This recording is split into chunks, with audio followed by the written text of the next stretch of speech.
The HOA called the cops the moment I parked my cabin dock on their lake. 10 minutes later, their officers were gone, and I held the papers that turned their entire lake into my property. They wanted me gone, but that day, I took everything they thought they owned. I still remember the first morning I saw that lake.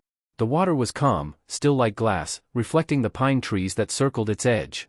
It wasn't just a piece of property to me, it was peace itself. After years of living in the city, dealing with noise, deadlines, and neighbors who didn't even know my name, I finally had silence. My cabin wasn't big, just a small wooden structure I built with my own hands. But it was mine. The lake had always been my dream. Every plank of my dock, every nail, every drop of varnish carried my sweat. I'd work until sunset, then sit there watching the light fade over the water. That dock was my favorite place on earth. And then came the letter. It was taped to my cabin door, a white envelope with Homeowners Association printed in bold at the top. I thought it was some kind of welcome message. Instead, it read, "Notice of violation, unauthorized structure on HOA property." I stared at it, confused. Unauthorized structure? They were talking about my dock. The one I built myself, on my land. It made no sense. The next day, I went down to the HOA office to clear it up. Inside, I met Linda, the president, mid-50s, sharp haircut, sharper attitude. She didn't smile once. "You've built a dock on HOA property," she said, tapping her pen on the table. "That dock is on my land," I replied. She gave a dry laugh. "The lake and its immediate shore are common areas. You can't build on them." Her tone made it sound final, but I knew she was wrong. I'd checked the property deed when I bought the place. Still, she handed me a warning notice and said, "If it's not removed in 7 days, we'll take action." I walked out with a strange mix of anger and disbelief. Wasn't this my land? Didn't I pay for it? 7 days passed. I didn't remove the dock. And on the 8th morning, I woke up to flashing blue lights outside my window. The HOA had called the cops. At first, I thought it was a joke. But there they were, 2 officers standing by their car, talking to Linda, who looked more powerful than ever with her clipboard. I stepped outside, coffee mug in hand, and one of the officers approached me. "Sir, we've been called about an illegal dock structure," he said. I almost laughed. "Illegal? It's on my property." He looked between me and Linda, clearly unsure. I showed him the survey map I had from when I bought the cabin, but Linda waved her papers like she had the law itself in her hands. "Officer, that's common property. We've already fined him twice," she said firmly. The officer sighed, apologized, and told me, "Sir, this seems like a civil matter. I'd suggest sorting it out with your HOA." Then they left. Linda smirked at me before turning away. That smirk burned into my memory. I stood there, the morning breeze cold on my face, my coffee gone lukewarm, and my blood boiling. That was the day I decided, I wasn't backing down. The day the cops left, something inside me changed. I wasn't angry in the loud kind of way, no yelling, no shouting. It was quieter, colder. The kind of anger that makes you focus. Linda and her HOA buddies thought they could intimidate me with paperwork and threats. But they didn't know who they were dealing with. That night, I sat in my cabin with a single lamp on, the HOA notice spread across the table. My coffee had gone cold again, but I didn't care. I opened my laptop and pulled out my property file, the one I got from the county clerk's office when I bought the place. Every page told a story, survey maps, deeds, boundary coordinates. At first glance, everything seemed simple. My property line ended just at the edge of the water. But as I looked closer, really closer, I noticed something strange. The survey map's legend showed a faint dotted line extending about 5 feet into the lake. I zoomed in, my heart picking up speed. The label next to it read, "Private Extension Boundary, Parcel 4B, Shoreline Inclusion Rights, EST 1983. That meant one thing, the land I bought included a 5-foot strip into the water. My dock was sitting exactly on that area. It wasn't HOA property. It was mine. I leaned back, grinning in disbelief. "Linda, you messed with the wrong guy," I whispered to myself. Still, I wanted more proof. So the next morning, I drove 45 minutes to the county records office, a dusty old building that smelled like paper and history. The clerk behind the counter looked like she'd seen every land dispute in the county twice over. "Ma'am," I said, laying down my property map, "can you check ownership on Parcel 4B and surrounding shoreline? HOA claims this area's common property." She flipped through her computer, typed something, and frowned. "That can't be right. The HOA doesn't own that shoreline." I raised an eyebrow. "You sure?" She nodded. "According to the registry, the shoreline area was sold in parts back in the 80s. Some parcels are privately owned, including yours." I felt a rush of adrenaline. I asked for certified copies of every document she mentioned. When she handed them to me, stamped and signed, I knew I had found my weapon. But I didn't stop there. Back home, I looked deeper into who actually owned the lake's edge around my property. Turns out, a small slice right next to mine, about 15 feet of unused shoreline, was still technically owned by a man named Harold Dean. I called the number listed on the old deed. An elderly voice picked up. "Mr. Dean," I said, "I live by the lake, near parcel 4B. I believe you still own a small strip of land there." He laughed softly. "Haven't thought about that place in decades." "Why?" "I'd like to buy it," I replied. He didn't even hesitate. "You want that headache? It's yours. Just cover the paperwork fees." 10 minutes later, we had a deal. That evening, I sat on my dock, the sun dipping low over the lake, the reflection turning gold. The same water the HOA claimed to own now quietly mirrored my grin. They'd called the cops on me for parking my dock on their lake. But now, I legally owned the very shore they wanted me off of. And I wasn't done yet. The next HOA meeting was in a week. I was about to give them a lesson in ownership they'd never forget. The HOA meeting was scheduled for Saturday morning, 9 a.m. sharp, in the community hall just up the hill from the lake. By then, I had my paperwork ready, every document printed, signed, and notarized. The folder was thick, thicker than Linda's rulebook. But before the meeting even happened, the HOA decided to make one last power move. It was Friday evening. The sun was sliding down behind the trees, painting the sky orange and gold. I was sitting on my dock, with a fishing line in the water, just soaking in the quiet. Then I heard the crunch of tires on gravel. I turned and saw them again, flashing lights reflecting off the water. The cops were back. Linda stood near the edge of the road, arms crossed, lips pressed tight like she'd just caught a criminal. Behind her were two other HOA board members, holding clipboards like weapons. One of the officers, the same one from before, stepped out of the car. "Evening, sir," he said. "We received another complaint from the HOA about an ongoing violation." I set down my fishing rod and smiled. "You mean the dock?" He nodded carefully. "Yes, sir. They claim it's still on HOA property." Linda jumped in. "We've been more than patient, officer. He's ignored multiple notices. We need this dock removed." The officer sighed, clearly tired of this déjà vu, and looked at me. "Sir, can I see your documents again?" This time, I didn't hand him the same old survey map. Instead, I pulled out the certified land records from my folder, the ones from the county office, and held them out. "These," I said, "are updated property records. That dock isn't on HOA land. In fact." I opened the second page and pointed to the highlighted section. "See this? I now own 15 additional feet of shoreline, including this entire section." The officer took his time reading it. Linda's face slowly shifted from confident to confused to pale. "Ma'am," the officer said, turning toward her, "these documents are official. This shoreline appears to be part of Mr. Jake's private property." Linda blinked. "That can't be. The HOA has jurisdiction." "Not here," I interrupted. "Not anymore." She opened her mouth to argue, but the officer raised a hand. "Ma'am, unless you have legal evidence that contradicts these county records, I can't enforce a violation. This is his property." Linda just stood there, silent for once. The other board members glanced at each other, unsure what to do. The officer gave me a polite nod, said, "You have a good evening, sir," and got back in his car. The lights disappeared down the road, leaving only the sound of crickets and the rippling water. Linda stayed a few seconds longer, her eyes fixed on the dock like she could burn it down with her stare. Then she turned sharply and walked away, heels crunching on the gravel. I sat back down on my chair, picked up my fishing rod, and let out a long breath. The water reflected the fading light, calm and endless. I had just won the first battle. But the real war, that was coming tomorrow, at the HOA meeting. I wasn't just going to defend my dock anymore. I was going to own the lake they tried to take from me. Saturday morning arrived like the calm before a storm. The lake was still, the air sharp and cool. I stood on my porch, sipping my coffee, staring at the dock that had caused so much chaos. The wood shimmered in the morning light, my quiet rebellion standing proud over the water. Today wasn't just about proving I was right. It was about exposing what the HOA didn't want anyone to know. By 8:45 a.m., I walked into the community hall. The place smelled of cheap coffee and old carpet. Folding chairs were lined in neat rows, half of them already filled with curious neighbors. The same faces that once smiled politely now whispered behind their hands. They'd all heard the rumors. Jake fought the HOA, cops were called, he's refusing to remove his dock. At the front of the room sat Linda, the queen of the clipboard, and her council of rule enforcers. When she saw me, her lips tightened into a thin, practiced smile.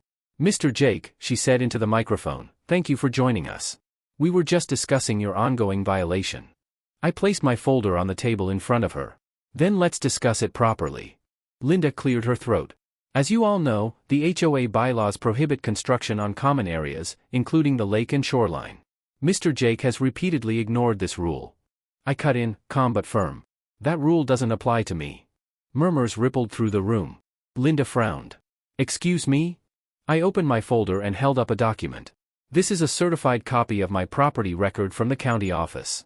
It shows my parcel includes a 5-foot extension into the lake, granted under shoreline inclusion rights back in 1983. I walked closer and handed copies to the board members. This next document, I said, sliding out another sheet, shows a recent legal transfer of 15 additional feet of shoreline to my ownership. Purchased last week. Stamped, signed, and verified. The room went silent. Even the air conditioner seemed to stop humming. Linda tried to recover.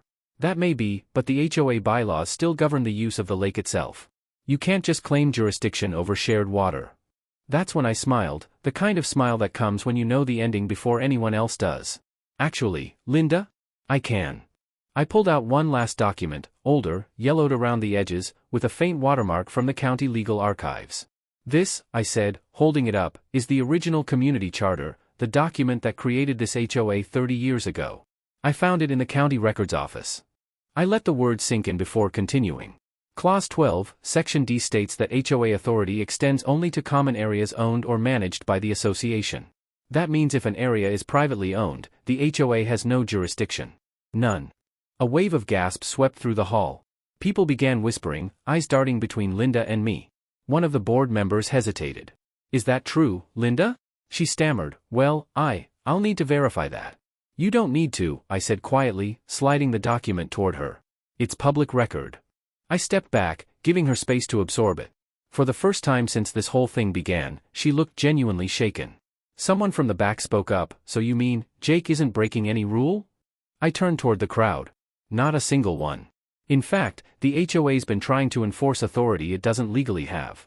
The tension in the room cracked. A few neighbors even clapped softly. Others just looked embarrassed, realizing how far the HOA had gone to control something they didn't own. Linda, red-faced and cornered, finally muttered, "We'll review this." I nodded. "You do that." I packed up my papers, turned, and started walking toward the exit.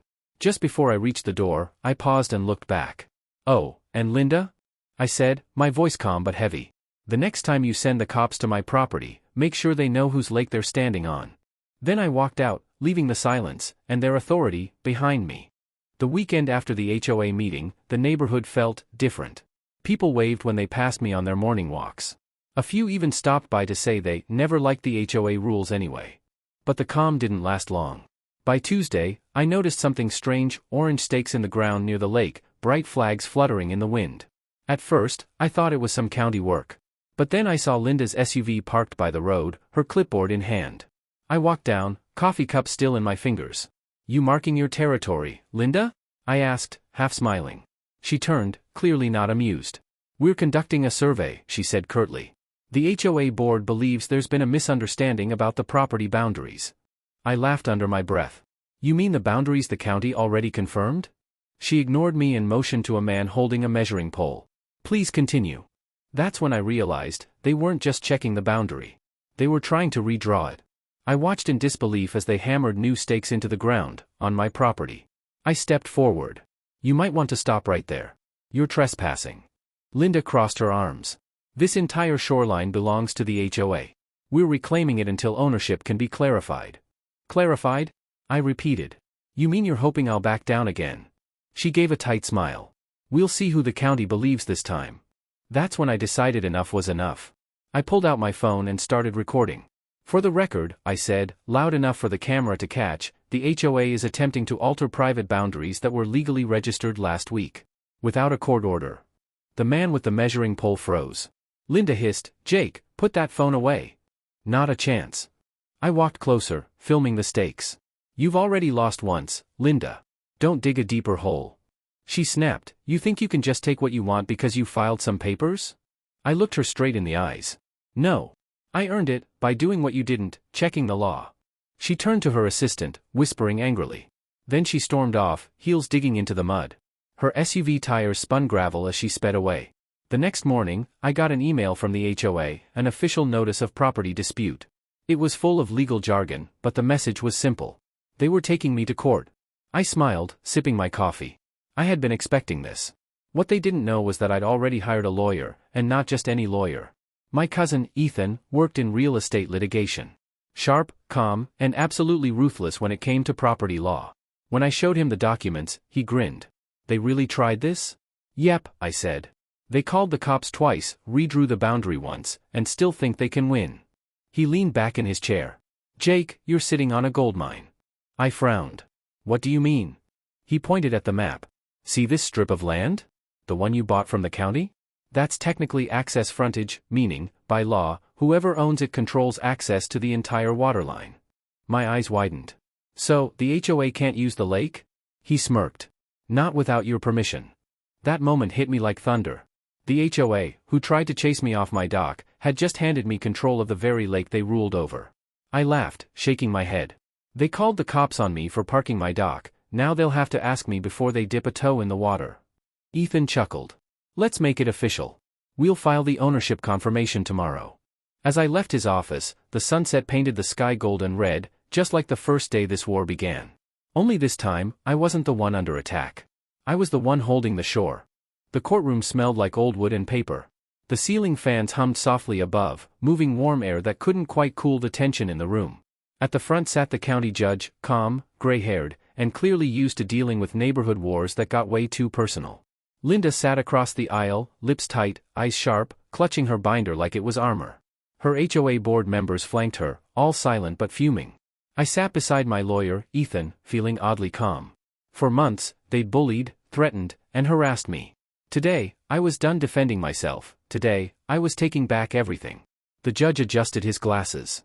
We're here to determine property ownership regarding the shoreline adjacent to Parcel 14B, currently under dispute between the Lakeside HOA and Mr. Jake Carter.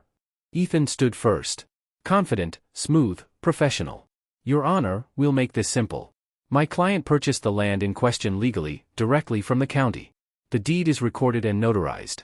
The HOA's claim rests on jurisdiction they do not, and never did, possess.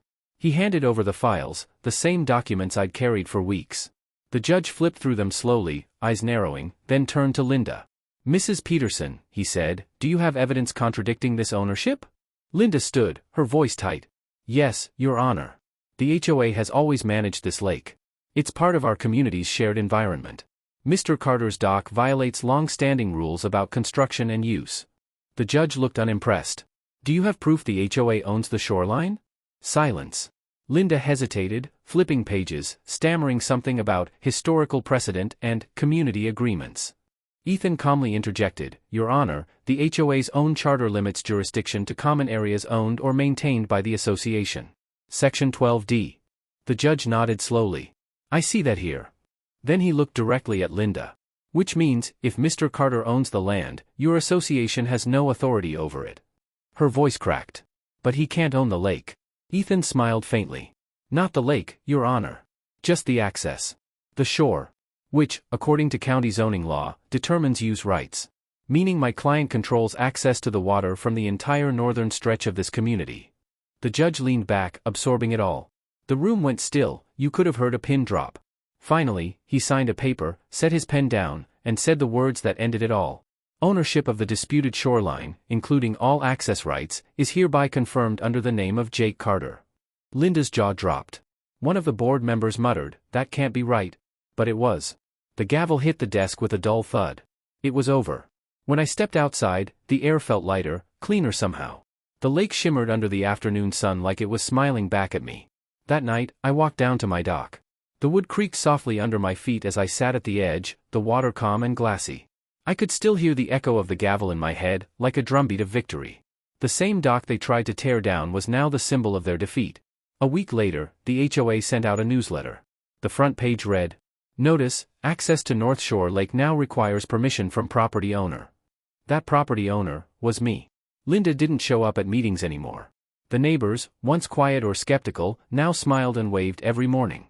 Some even asked if they could fish from my dock. I said yes, as long as they brought their own bait and didn't bring any clipboards.